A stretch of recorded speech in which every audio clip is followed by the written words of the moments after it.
Bismillahirrahmanirrahim. Alhamdulillahirabbil alamin. Wa bihi nasta'in wa ala umurid dunya waddin. Allahumma shalli wa sallim wa barik ala nabiyil karim wa ala alihi wa ashabihi wa man tabi'ahum bi ihsanin ila yaumiddin, amma ba'd.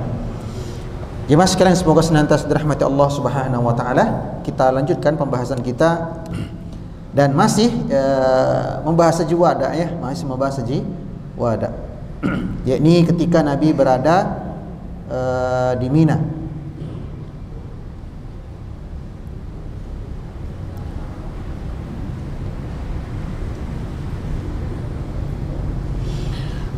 Baik, kita lanjut kisahnya, yaitu ketika Nabi SAW melakukan tahallul ya, atau potong rambut. Maka Nabi SAW memotong rambut beliau habis, gundul pelontos.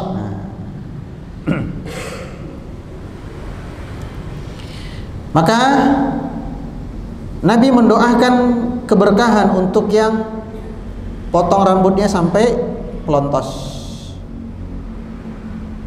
Kata Nabi SAW, rahimallah al-muhalliqin, semoga Allah merahmati orang yang gundul pelontos. Qalu, para sahabat bertanya, wal muqassirin, gimana dengan kami yang cuma potong pendek? Apakah didoakan rahmat juga? Maka Nabi berkata, rahimallah lil muhalliqin, semoga Allah merahmati mereka yang gundul pelontos. 2 kali. Lalu sahabat bertanya, wal muqassirin, bagaimana dengan yang potong pendek? Nabi katakan, rahimallah al muhalliqin, semoga Allah merahmati yang gundul pelontos. Tanya sekali lagi, wal muqassirin, bagaimana dengan yang potong pendek? Maka barulah Nabi berkata, rahimallah wal muqassirin, semoga Allah merahmati yang potongnya pendek. Ya, berarti yang potong gundul dirahmati doa rahmat berapa? 3 kali. Yang cuma potong pendek 1 kali. Makanya sampai sana, bapak-bapak, mas-mas yang umroh kalau tahallul mending potong gundul. Iya kan? Kapan lagi potong gundul di dekat Masjidil Haram? Ya. Dan kaitannya antara potong rambut dengan ibadah ada beberapa pembagian. Ada yang masih ingat kemarin? Atau belum saya sampaikan? Oh belum ya? Oke. Kaitannya antara potong rambut dengan ibadah.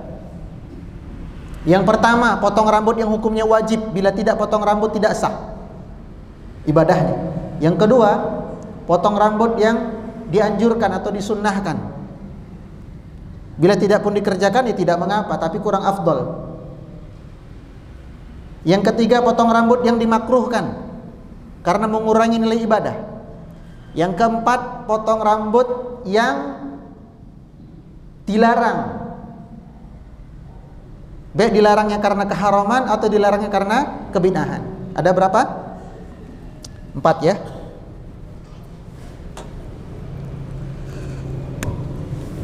Hukum potong rambut ada beberapa rincian. 1, wajib. Artinya jika tidak dipotong, ibadah tidak sah. Ibadah tidak sah. Nah, kalau untuk ini apa contohnya? Tahallul. Tahallul. Yang kedua, potong rambut yang sunnah. Jikapun tidak dikerjakan, ya tidak mengapa, tapi dianjurkan untuk dipotong. Kapan itu momennya? Hari Jumat. Oke. Contoh. Kapan lagi? Akikoh bayi. Kan ada potong rambutnya. Nah, itu hukumnya sunnah. Ya. Potong rambut bayi. Potong rambut bayi saat akikohan, ya lebih tepatnya akikohan. Hukumnya sunnah. Yang ketiga, makruh karena akan mengurangi nilai ibadah. Mengurangi nilai ibadah. Contohnya kapan? Idul Kurban. Ya. Contoh Sohibul Kurban ya, lebih tepatnya ya. Sohibul Kurban. Saat sudah masuk 1 Zulhijjah. Jadi seorang sahibul kurban dia dimakruhkan untuk memotong rambutnya begitu dia sudah berniat dan itu sudah masuk 1, apalagi 2, 3, 4 Zulhijjah, dia dimakruhkan untuk memotong rambutnya kecuali setelah dipotong atau disembelih hewan kurbannya, ya, maka hukumnya makruh. Yang keempat, haram.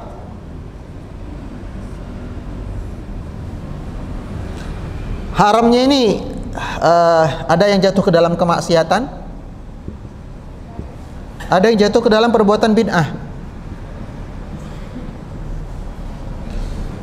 Nah, kapan potong rambut itu jatuh ke dalam perbuatan yang haram?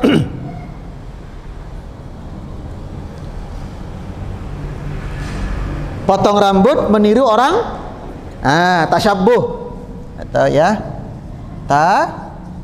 tasyabbuh lil kuffar,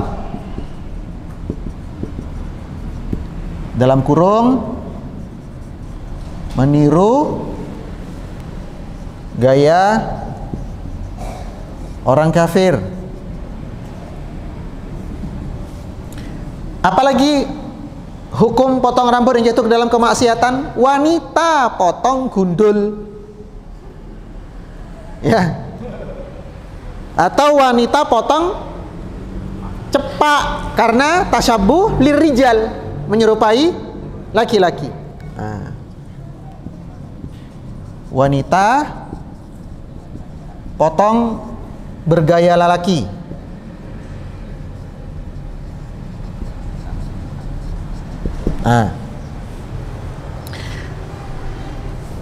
Kemudian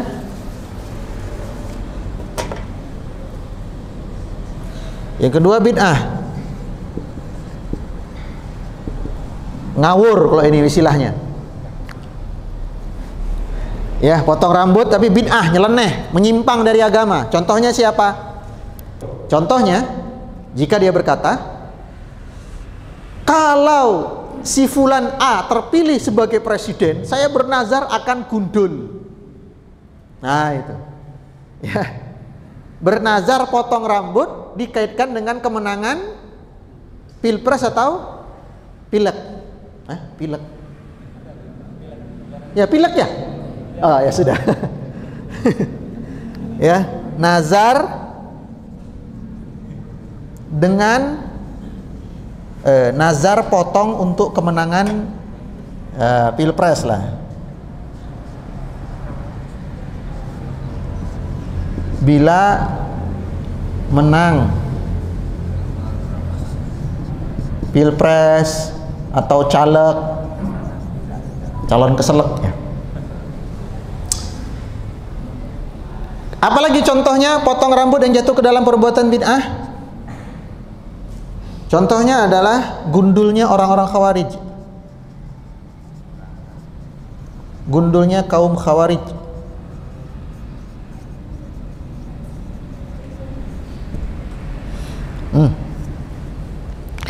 Orang-orang Khawarij, tahu kan Khawarij? Masih ingat? Yang menghalalkan darah kaum muslimin, ya, yaitu Imam Samudra CS. Nah, itu sekte Khawarij, Nurdin M. Top dan kawan-kawannya, Aman Abdurrahman. Nah, di sekte Khawarij, salah satu keyakinan mereka adalah jika mereka bertaubat dari akidah Ahlussunnah seperti kita, lalu masuk ke sekte Khawarij, dan untuk menunjukkan bahwa kami betul-betul ikut dengan kalian menghalalkan darah kaum muslimin, ya, maka SOP pertama apa? Gundul dulu, ya. Nah, baik. Ada hukum yang terakhir yang keluar dari keempat hukum ini, yaitu hukum yang kelima, yaitu darurat, sehingga menjadi boleh. Nah, untuk apa? Operasi, betul. Contohnya operasi, baik dia perempuan sekalipun dipotong gundul, tapi untuk bedah operasi, ya gimana lagi? Ya, ini beberapa rincian hukum terkait potong rambut.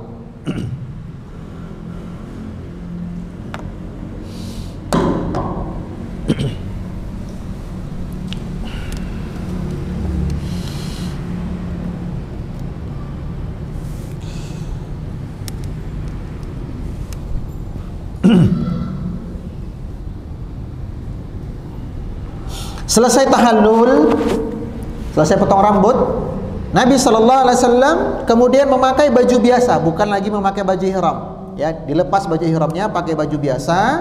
Kemudian beliau pakai parfum, dan Aisyah lah yang merapihkan rambut beliau, menyisiri rambut beliau, menyisir jambang dan janggut beliau, kemudian mengoleskan parfum ke badan dan baju Nabi. Ya. Nah, Aisyah yang bertugas itu. Jadi, wahai Aisyah, aku sudah selesai tahallul, sudah khalas nih, rampung, maka ganti. Ya, jadi beliau mandi, kemudian apa? Ganti. Tadi ya baju ihram, ganti baju biasa.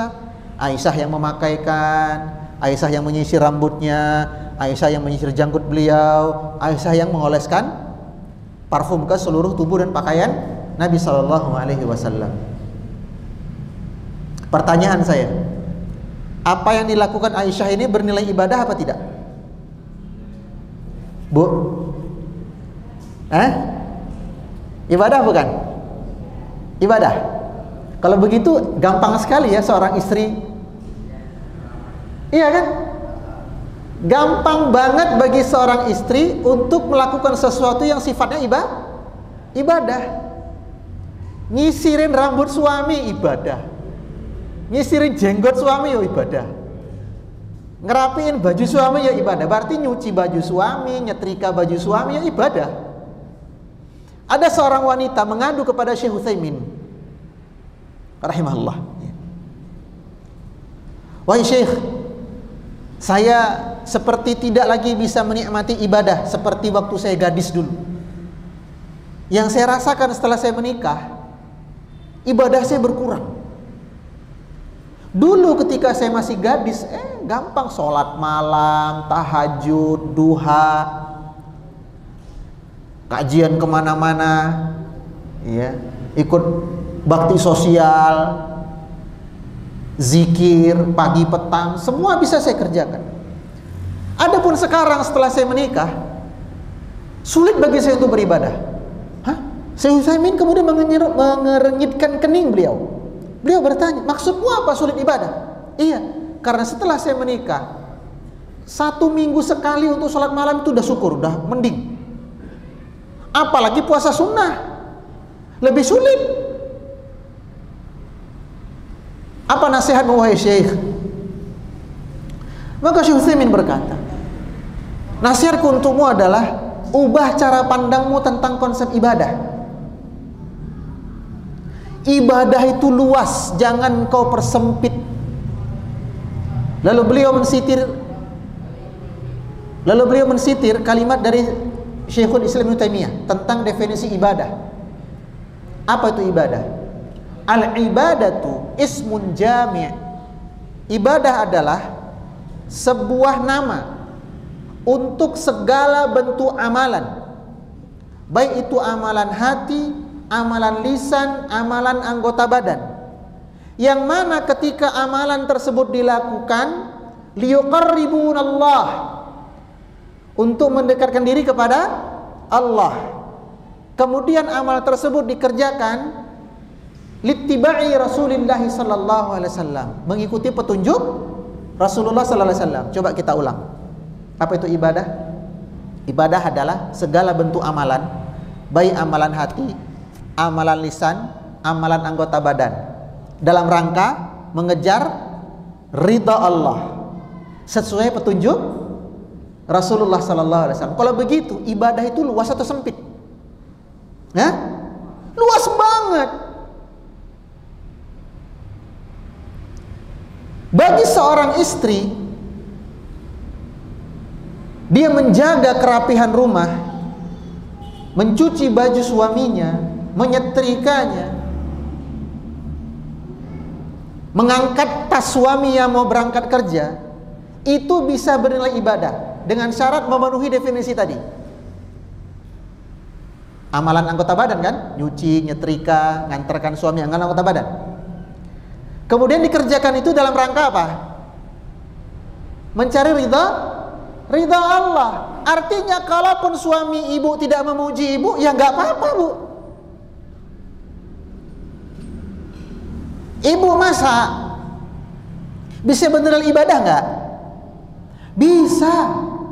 Asal apa tadi? Dikerjakan dalam rangka mencari ridha Allah. Ridha Allah. Loh Ustaz, tadi kan definisi ibadah sesuai petunjuk Rasulullah. Kan Rasulullah nggak ngajarin saya masak. Maksudnya sesuai petunjuk Rasulullah adalah masak tadi dikerjakan dalam rangka mentaati suami. Sudah ibadah itu. Berarti wanita bisa mengerjakan beragam ibadah meskipun dia sedang berada di rumah. Ya. Ingat, mengejar ridha Allah. Jadi kalaupun setelah ibu masak, dari mulai beli bahannya, ngocek-ngocek, kemudian ngupas, ngiris, ngoseng, menghidangkan, setelah jadi suami berangkat buru-buru, takut terlambat, nggak jadi makan, kira-kira ibu marah enggak ya? Besok diganti kopi sianida tak? Nggak usah marah. Yang jelas ibu sudah beribadah, selesai. Kalaupun suami nggak makan, gampang, tinggal ibu yang ngabisin. Makan aja semua itu, gemuk-gemuk dah. Nggak apa-apa. Makanya konsep ibadah bagi seorang wanita itu begitu dimudahkan oleh Islam. Lihat Aisyah ini.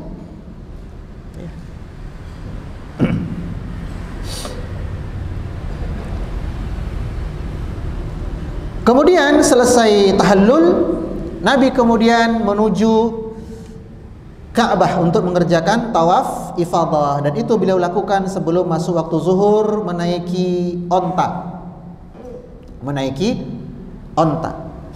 Kenapa Nabi tawaf pakai onta? Karena Nabi kan pusat perhatian ya. Nabi itu kan yang diperhatikan kaum muslimin seluruhnya. Kalau Nabi tidak naik onta, berarti Nabi nanti kurang tinggi posisinya. Sulit dilihat oleh orang yang berada di barisan paling belakang. Maka Nabi naik onta, tawaf pakai onta. Nah, ini menjadi dalil bolehnya tawaf pakai kendaraan. Inilah dalil yang dijadikan istidlal, pendalil oleh para ulama Saudi Arabia, mengizinkan Departemen Haji dan Umrah untuk menyediakan mobil golf skuter. Nah, untuk tawaf bagi yang tidak mampu atau bagi yang punya duit lah. Tidak mampu tapi nggak punya duit ya bingung juga. Berduit dulu syaratnya ya. Bagaimana dengan yang mampu? Bolehkah? Boleh, tapi kurang afdol. Ya, kurang afdol. Karena tidak ada urgensinya. Nabi naik kendaraan ada urgensinya supaya dilihat oleh kaum muslimin, mengajarkan mereka manasik. Adapun kita sehat, bugar, gak ada urgensi untuk pakai kendaraan, buat apa? Mengurangi fadilah. Dan salah satu proyek 2030-nya Saudi Arabia terkait dengan tawaf adalah lantai paling atas Masjidil Haram, ya, itu akan berputar.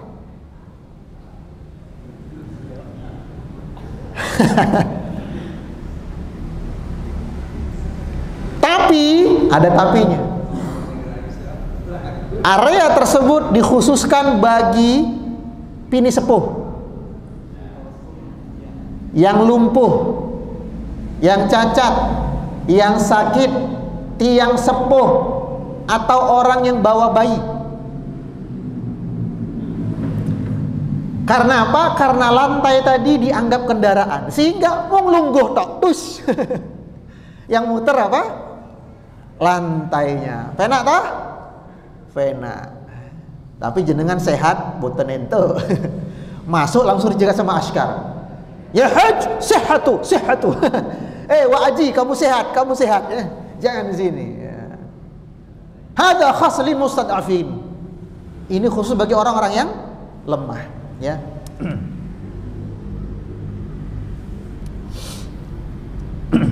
Kemudian Nabi tawaf. Bagaimana Nabi menyentuh Hajarul Aswad? Nabi menyentuh Aswad sepanjang tawaf itu pakai tongkat. Ya, pakai tongkat. Beda sama ketika di awal sebelumnya. Ya, waktu kita kisah apa? Kisah Nabi umroh. Ya, umroh qadha, itu Nabi menyentuh Hajarul Aswad pakai tangan. Adapun ketika haji wada ini, terutama setelah tahallul, Nabi tawaf dengan menyentuh Hajarul Aswad menggunakan tongkat beliau. Lalu bagian tongkat yang beliau kenakan ke Hajarul Aswad bagian mana? Bagian ujung atau bagian pangkal? Ini misalnya pegangan tongkat. Nah, ini pangkal, ini ujung. Pakai apa Nabi menyentuhkan Hajarul Aswad? Pakai ujung atau pakai pangkal? Pakai pangkal. Jadi tongkatnya dibalik. Nah, lalu pangkal yang menyentuh Hajarul Aswad ini dicium. Nah, sebab kalau ujung kan tanah kotor, ya. Nah, takut kotor. Ya, pangkalnya begini, ditempelkan Hajarul Aswad, dicium. Nah, ini sunnahnya ya. Jadi kalau masih bisa memegang atau mengusap Hajarul Aswad, kita usap dan tangannya kita cium. Tapi kalau tidak bisa, pakai tools, pakai alat, tongkat atau payung, ya. Lalu tongkat atau payung dicium. Tapi kalau sama sekali nggak bisa, cukup melambaikan tangan. Kemudian begitu tiba di Hajarul Aswad, artinya selesai satu putaran atau memulai putaran pertama, Nabi hanya membaca Allahu Akbar tanpa bismillah. Dulu waktu umrah qadha, Nabi gimana? Bismillah, Allahu Akbar. Tapi ketika tawaf ifadah, Nabi hanya mengucapkan Allahu Akbar tanpa bismillah. Artinya apa? Artinya yang bisa kita baca ketika memulai tawaf tiap putaran, begitu sampai di Hajarul Aswad, jadi setelah Rabbana atina fid dunya hasanah itu ya, dari rukun Yamani menuju rukun Hajarul Aswad.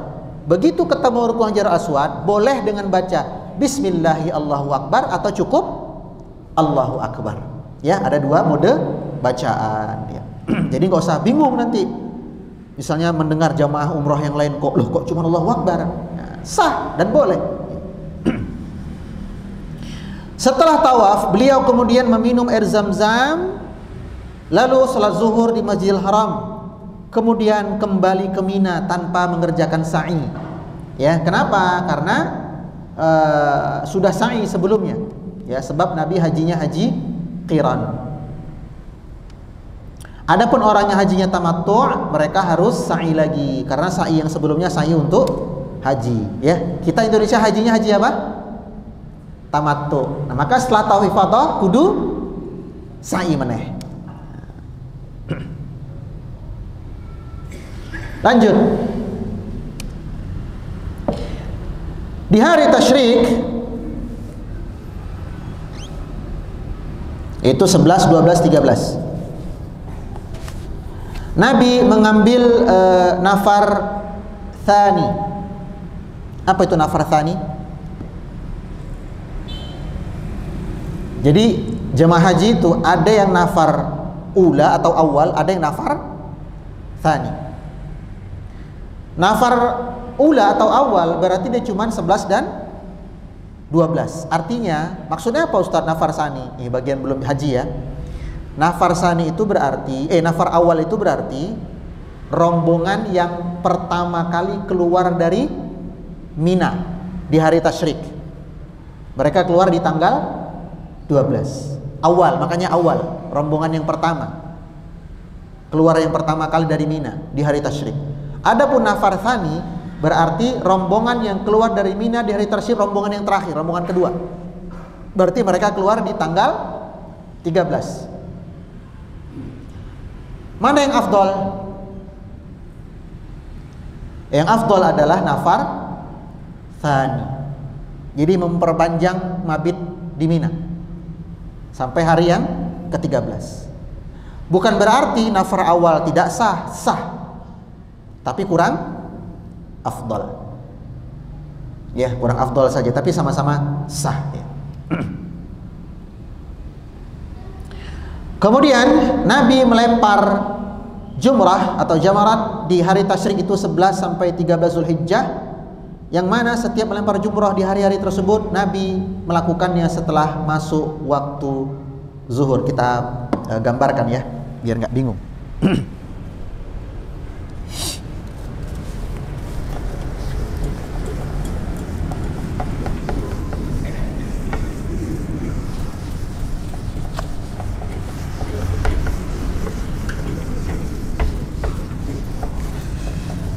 Bagaimana cara Nabi lempar jumrah tasyrik 11 sampai 13.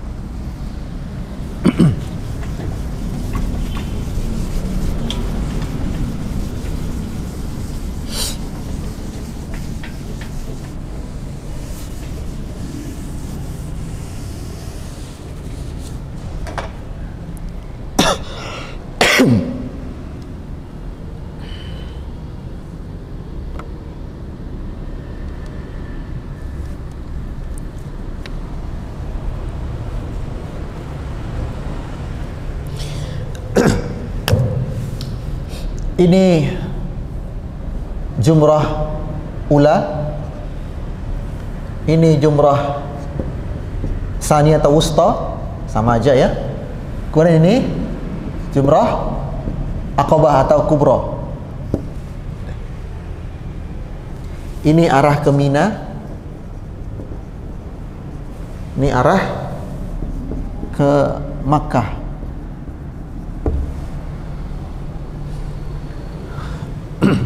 Nabi datang dari sini,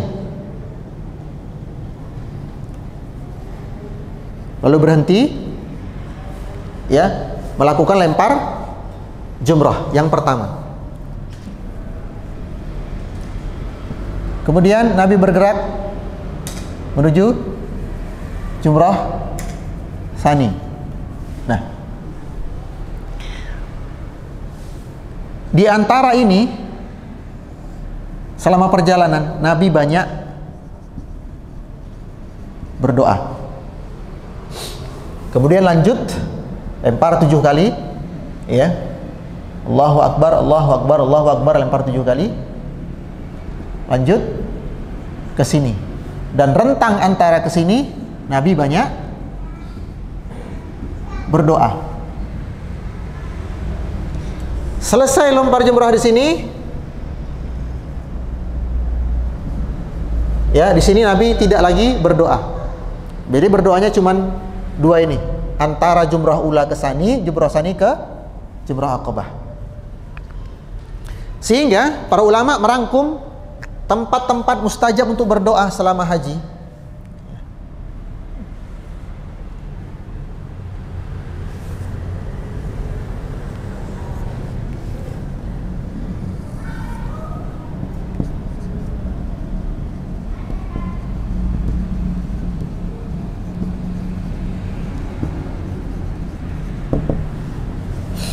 Satu, ketika sa'i di mana? Di Bukit Safa dan Bukit Marwah. Bukit Safa dan Marwah. Jenengan yang sudah umroh haji, baca apa di Bukit Safa dan Marwah? Allahu Akbar, Allahu Akbar, Allahu Akbar. La ilaha illallah wa la syarikalah, lahul mulku wa lahul hamd wa huwa ala kulli syai'in qadir. La ilaha illallah wahdah wa nasara 'abdah wa hazamal ahzaba wahdah. La ilaha illallah wahdahu la syarikalah. Ya, nah ini Bukit Safa dan Marwah. Kemudian di lokasi mana lagi? Al-Imam At-Tabari merinci. Yang kedua adalah di Arafah, yaitu ketika wukuf Arafah. Nah, ketika wukuf di Arafah sepanjang waktu itu mustajab. Sepanjang waktu. Ya, maka banyak-banyak berdoa. Yang ketiga, Muzdalifah selepas subuh sampai syuruk, ya. Muzdalifah selepas subuh sampai syuruk. Yang keempat, ini antara jumrah ula ke sani. Yang kelima, antara jumrah tsani ke jumrah aqabah. Ya. Ini diantara tempat-tempat yang mustajab untuk berdoa.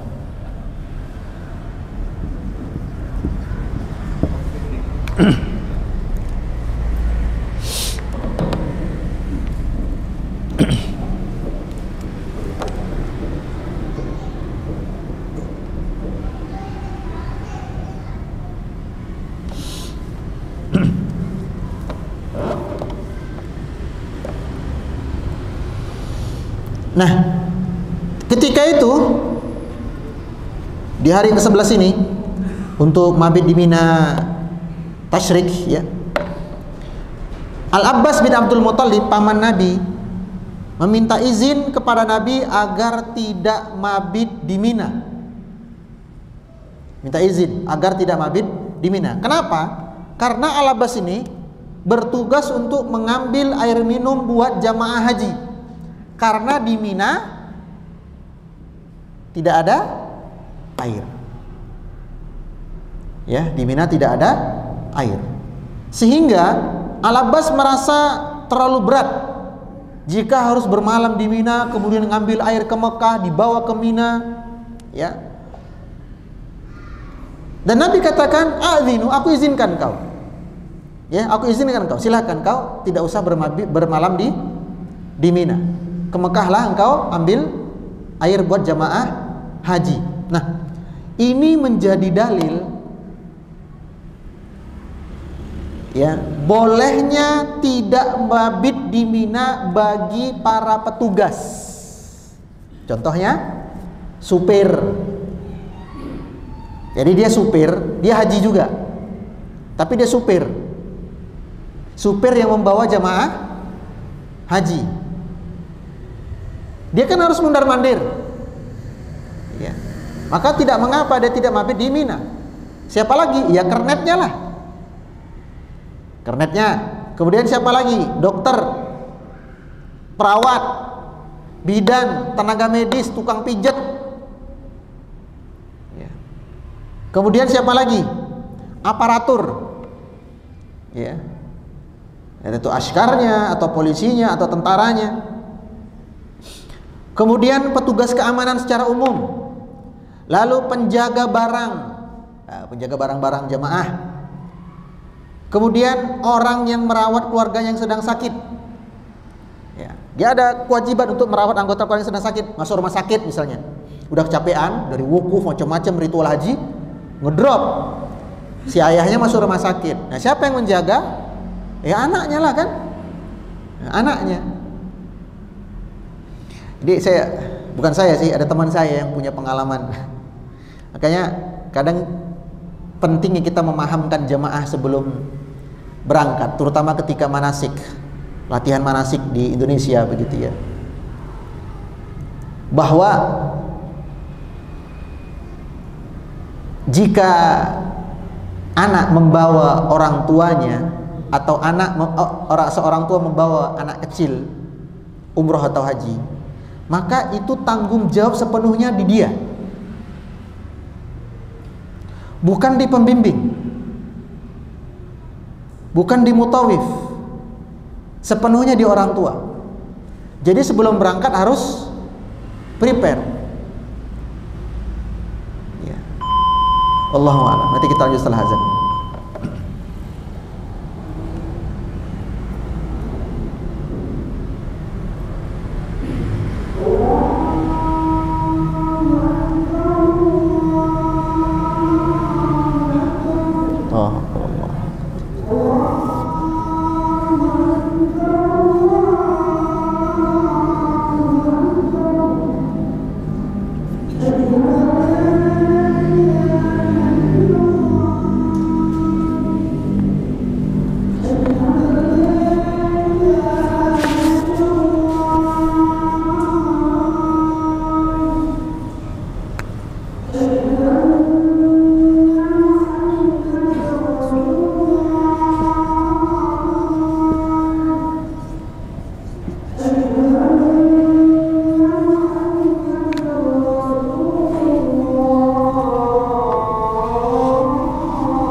Baik, tadi kita sampai pembahasan bahwa kewajiban untuk menjaga anggota keluarga itu ada di tangan anggota keluarga itu sendiri.